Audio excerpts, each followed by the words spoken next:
You hear that buzzing sound, guys? You hear it? You hear that buzzing sound? That is DK Oldies. And it has definitely caused a lot of buzz in the gaming community here on YouTube. Many gamers have been sharing their thoughts and experiences with DK Oldies. And it's time for 8B Daddy to weigh in. I haven't talked about this on the channel at all. And I figured, you know what? I'll give my thoughts. So, personally, I remember back in the early 2000s, like 2008, 2009, when I started collecting NES games again. I actually bought a few games from DK Oldies. And I was impressed by their selection. At the time, the whole, I guess, retro gaming scene was starting to really pick up steam, and I was feeling nostalgic, and I wanted to get my collection beefed up. So it was my go-to. Now, back then, I thought their prices were a little bit steep, but, I thought, hey, it's the convenience of it. I don't have to go out and look. I don't have to get caught slipping and hunt.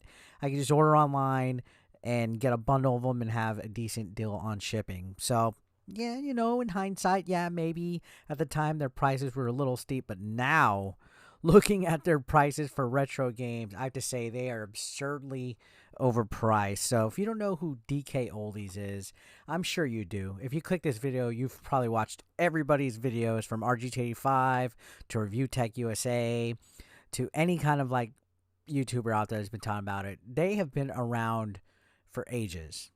DK Oldies is like literally one of the most old school video game websites out there where you can buy video games. They even sell modern stuff, but they've been around for about 20 years.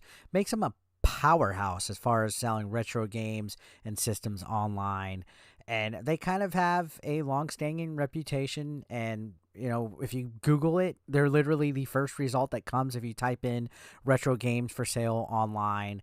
But people have also been complaining about the prices for DK Oldies for quite some time.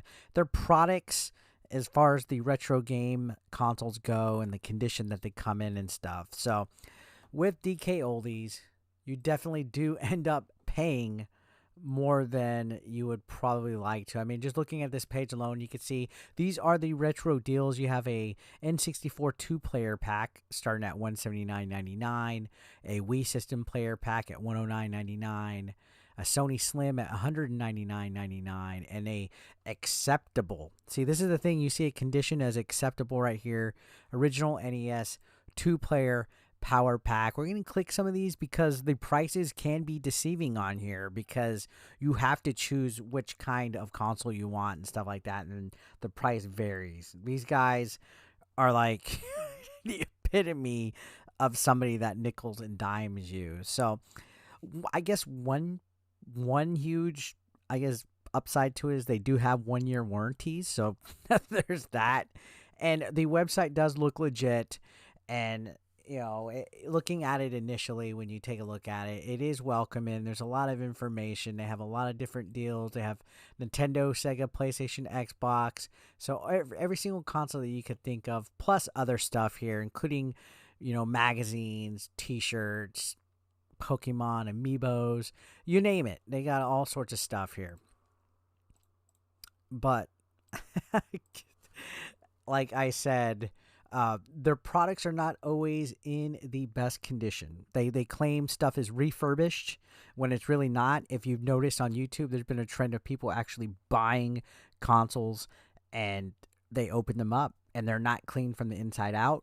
They sometimes have products listed as no visible wear, no wear and tear. I think just an example actually was in the newest RGT85 video where Maddie Plays showed a GameCube that had visible defects on it.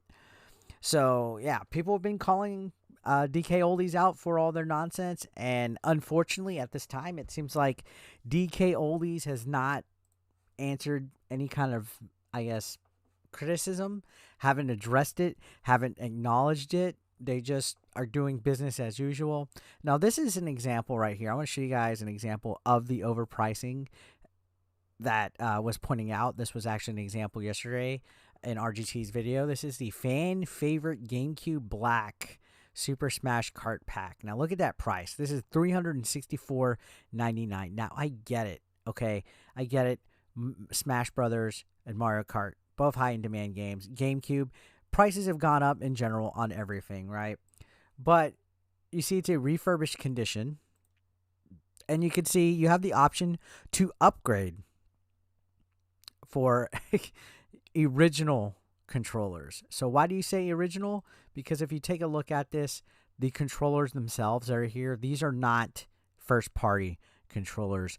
They give you third party controllers with the majority of things unless you specify a controller upgrade. So this is an example of nickel and diming. So substitute to original black controller, $50 more. Indigo, 50 more. Platinum, 50 more. So if you want an original, which is first party, you have to get that. So then the price goes from $364.99 to $424.99 because you're paying $50 for each one. So it goes up $100. Then let's say you want an HDMI AV to HDMI upgrade that adds 25 to it, so 450, right?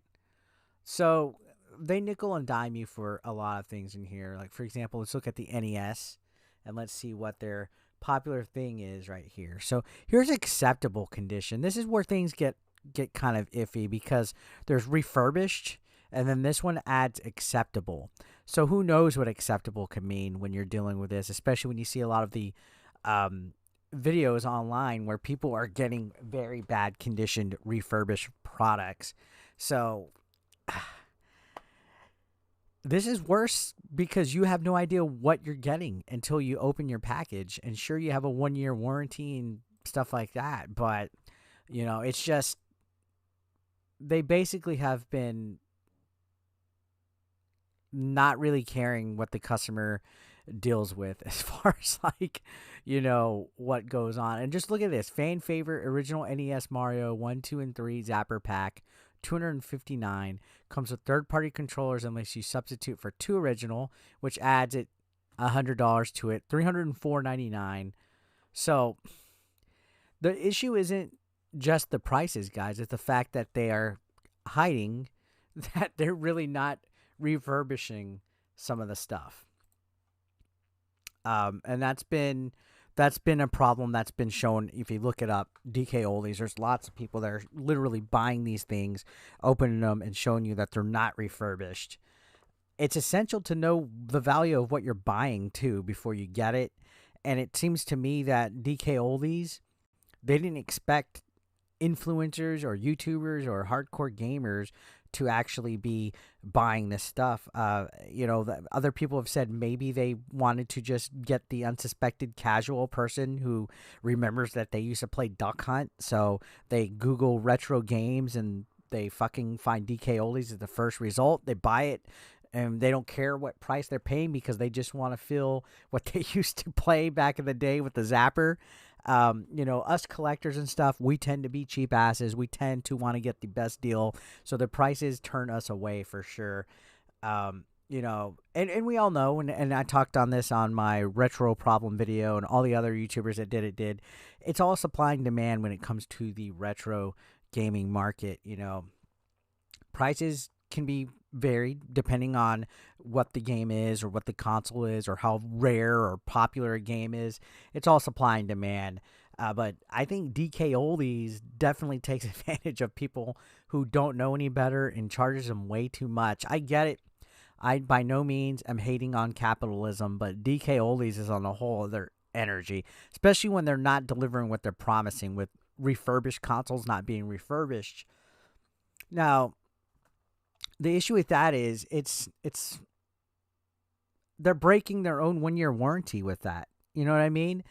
They're saying that they're refurbished, but they're not always genuinely refurbished. And they claim that the systems are fully cleaned, but that doesn't seem to be the case. Again, look up the videos. They're breaking their own 1-year warranty by not following that. And what's worse is that they're having all these videos exposing them, but they're not addressing the issue. They're not bringing it up. They're not talking about it.